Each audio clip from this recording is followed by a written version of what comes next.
88 Energy is an oil and gas exploration company focused on the central north slope of Alaska. We have a project with 272,000 gross acres at which we recently drilled our first exploration well, Icewine number 1, and the project's name is Project Icewine, so you can see a theme there. The results from that well, which was a core hole into an interval called the HRZ, have been very successful. They've either met or exceeded our pre-drill expectations, and we're now looking to drill the next well, which is an appraisal well, to prove the productive potential of the HRZ, and that is scheduled to spud in the first quarter of next year. Project Icewine is located 35 miles south of Prudhoe Bay, which is the largest onshore conventional oil pool in North America, on the prolific north slope of Alaska. 272,000 gross acres. We have 78% working interest in operatorship, giving us just over 210,000 net acres. We're chasing primarily an unconventional play called the HRZ shale play, and we also have significant conventional potential on our acreage.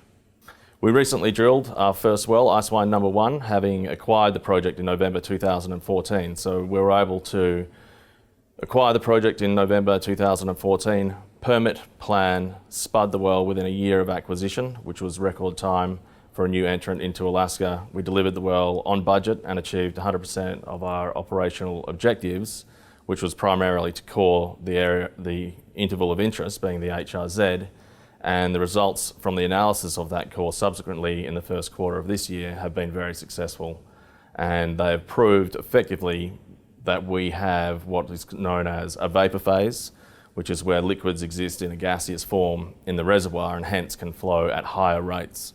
The objective of phase 2 is to prove the productive potential of the HRZ. So the results from the core have shown us that the HRZ, all things being equal, should be able to produce at very high rates. And now we have to prove that it can by drilling the next well, which will be a horizontal well with a multi-stage fracture stimulation.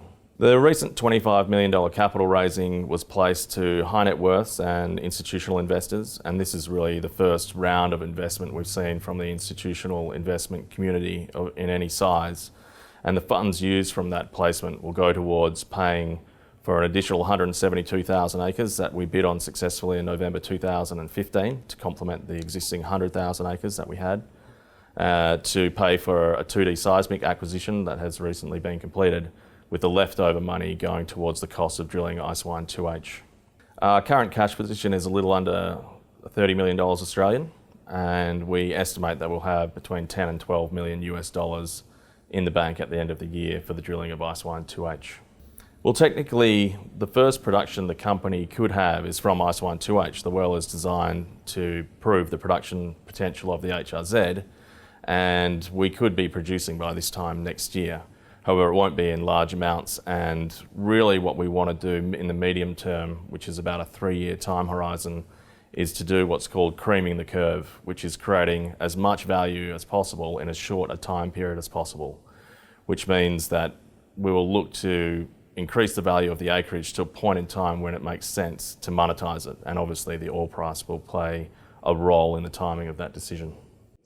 So by the end of the year, we hope to be fully permitted and funded for the drilling of Icewine 2H, and there is a small funding gap, but it's very small, only a few $1 million, and we hope to have that filled either by a strategic investment or a farm out and be ready to go for the drilling in the first quarter of next year.